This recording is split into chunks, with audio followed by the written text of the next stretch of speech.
Hi comrade လက်ရှိ2025မှာမြန်မာနိုင်ငံသားတွေမြန်မာမှာကျင့်သုံးနေတဲ့ culture နဲ့ tradition တွေကဘယ်သူတွေရဲ့ influence တွေကနေဆင်းသက်လာလဲဆိုတာ comrade တို့သိကြလားဒီရိုးရာအချိုးနဲ့ delete ထုံတဲ့အချိုးတွေကကိုယ်ပိုင် structure လုပ်ပြီးတည်ဆောက်ထားတာမဟုတ်ဘဲနဲ့ဒီလွှမ်းမိုးတက်ရောက်မှုတွေကဘယ်ကနေအဓိကဆင်းသက်လာလဲဆိုတာကိုပြောပြသွားမှာဖြစ်တယ်လို့ဒါကိုတချို့ comrade တွေကသိကြပေမဲ့မသိသေးတဲ့ comrade တို့အတွက် social knowledge အဖြစ်ပြောပြသွားမှာဖြစ်ပါတယ် Number 1 Pew influence သို့မဟုတ် Tibeto-Burman influence မြန်မာနိုင်ငံရဲ့အဓိကလွှမ်းမိုးမှုမှာ Tibeto-Burman လို့ခေါ်တဲ့ Pew လူမျိုးတွေကအဓိကအရေးပါတယ်လို့ပြောလို့ရတယ်။ခံမှန်းခြေအားဖြင့် BC 2 century မှာယူနန်ဘက်ကနေမြန်မာနိုင်ငံဘက်ကို Pew လူမျိုးတွေကပြောင်းလာပြီးတော့ပထမဦးဆုံးအုပ်ချုပ်မှုစနစ်ပုံစံကိုစတင်ခဲ့ကြတယ်။သူတို့ရဲ့မျိုးပြအုပ်ချုပ်မှု city state ပုံစံတွေဖြစ်တဲ့စရခါတန်ဇွန်တရေခတ္တရာတွေကိုလည်းတမိုင်းမှာကြည့်လို့ရတယ်။ပြူလူမျိုးတွေကတီဘက်တိုဘာမန်စကားပြောတဲ့မျိုးနွယ်စုတွေဖြစ်ပေမဲ့သူတို့ရဲ့ကိုးကွယ်ယုံကြည်မှုနဲ့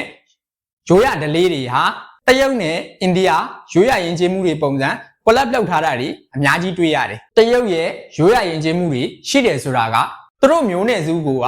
တရုတ်ယူနန်ဘက်ကနေလာတဲ့အတွက်ကြောင့်ဖြစ်တယ်ဘလို့ဒါဆိုအိန္ဒိယရိုးရာယဉ်ကျေးမှုတွေပါတယ်ဆိုတာကကောဆိုလို့ရှိရင်ကျွန်တော်အိန္ဒိယ influence မှာရှင်းပြပေးမယ်ပြူလူမျိုးတွေကမြန်မာမှာ9 century လောက်ထိရှိတယ်ဆိုပေမဲ့သူတို့ရှီကနေဘာ culture တွေအခုချိန်ထိကျန်သေးလဲဆိုလို့ရှိရင်ထမ်းမင်စိုက်တာအုံးမင်စိုက်တာဖျားစီတီပထိုးတည်ပြီးတဲ့အပြင်ဖျားเจ้าမှာခါလောင်ထားတဲ့ရိုးရာတွေကလည်းသူတို့ရှီကနေစားခဲ့တာဖြစ်တယ်Number 2 India influence Indian တွေက4 century လောက်ထဲကနေမြန်မာနိုင်ငံဘက်ကိုအေယာဝတီမြဝန်းဒေသကနေခဏကုန်သွယ်ရေးလုပ်တာတွေရှိတယ်။ Indian အများစုကတော့အေယာဝတီမြဝန်းဒေသကိုအဓိကကုန်သွယ်ရေးလုပ်တဲ့နေရာအဖြစ်သတ်မှတ်ထားကြတယ်။ဒီအိန္ဒိယဘက်ကနေလာတဲ့သူတွေကပြူမွန်တွေကိုသူတို့ရဲ့ဘာသာရေးတွေကိုလက်ဆင့်ကမ်းတာတွေလည်းရှိတယ်။ဒီဘက်ကိုလာတာကအိန္ဒိယကုန်တွေမဟုတ်ဘူးဖုန်းကြီးတွေဘာသာရေး influencer တွေကလည်းဒီဘက်ကိုလာကြတယ်အဲ့လိုလာကြတဲ့လူတွေကဒီဘက်မှာဗုဒ္ဓဘာသာအယူဝါဒကိုယူဆောင်လာကြတယ်ဘလို့ဒါဆိုလို့ရှိရင်ပြီးခဲ့တဲ့ဗီဒီယိုမှာအနော်ရထာမင်းကမြန်မာနိုင်ငံမှာဗုဒ္ဓဘာသာကို 11th century မှာစလာတာမလားဆိုလို့ရှိရင်ဟုတ်ပါတယ်အနော်ရထာမင်းက 11th century မှာမြန်မာနိုင်ငံကိုပြန်ပွားလာကထေရဝါဒဗုဒ္ဓဘာသာတစ်ခုတည်းတာဖြစ်တယ်အမှန်ဆိုရင်တော့4th century လောက်ထဲကမြန်မာနိုင်ငံဘက်ကိုဗုဒ္ဓဘာသာနှမျိုးကရောက်ရှိနေတာပါအဲ့ဒါကဘာလဲဆိုလို့ရှိရင် Dravidian နဲ့ Mahayana တွေပါဒါဆို Indian influence ကနေယနေ့ခေတ် culture မှာဘာတွေ influence တွေဖြစ်နေလဲဆိုလို့ရှိရင်ဖျားဆင်းတုတော်ထုတာ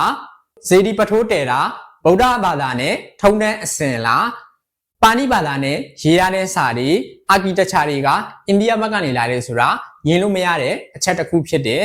Number 3 Dravidian Buddhism and Networship influence မြန်မာနိုင်ငံမှာ 80% of majority people တွေကထေရဝါဒဗုဒ္ဓဘာသာကိုကိုးကွယ်ကြတဲ့လူမျိုးတွေဖြစ်တယ်လို့အဲ့ထဲမှာတချို့လူတွေကထေရဝါဒကိုလည်းကိုးကွယ်တယ်နတ်ကိုးကွယ်တဲ့လူတွေလည်းရှိတယ်ဒီထဲမှာထေရဝါဒဗုဒ္ဓဘာသာကဘယ်ကနေလာလဲဆိုတာဗီဒီယိုတစ်ခုလုပ်ပေးထားတယ်အဲ့ဒါကိုမကြည့်ရသေးတဲ့ comment တို့ရှိလို့ရှိရင် icon မှာပေးထားမယ်နော်ပြီးတော့နတ်ကိုးကွယ်တဲ့အယူဝါဒကအနော်ရထာမင်းမတိုင်ခင်ကရှိတယ်ဆိုပြီးမဲ့အတွင်း38မင်းအပြင်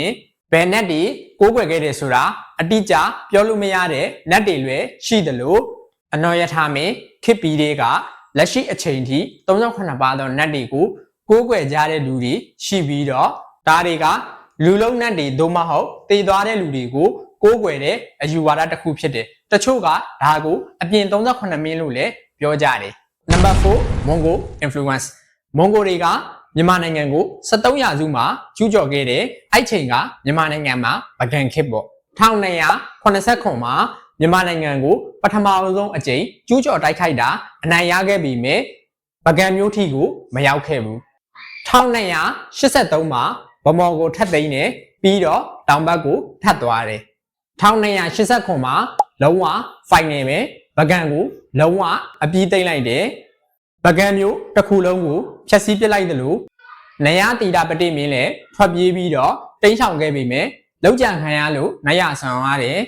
မွန်ဂိုတွေကမြန်မာတွေကိုတိမ်ပိုက်ခဲ့ပြီမဲ့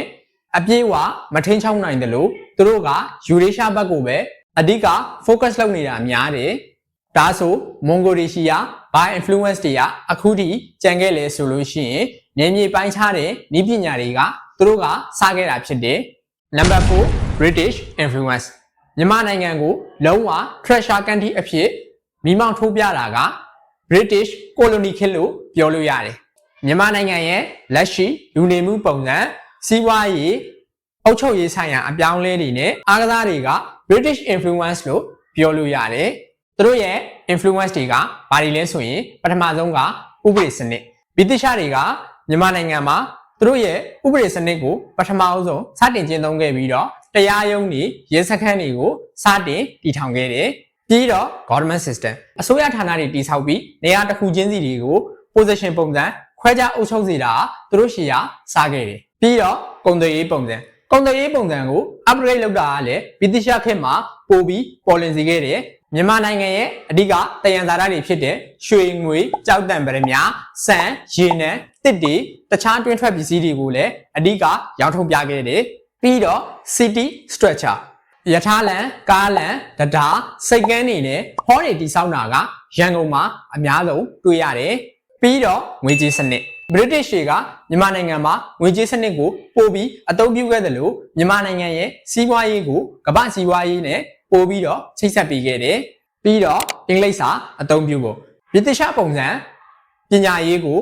သူတို့အုပ်ချုပ်နေတဲ့အချိန်မှာမြန်မာနိုင်ငံရဲ့ပညာရေးမှာတွတ်သွင်းခဲ့တာကယနေ့ခေတ်အချိန်အထိ English ရဲ့ impact ကအရန်ကြီးမားခဲ့တယ်။ပြီးတော့လက်ဖေးဆိုင်စားတောက်ဆိုင်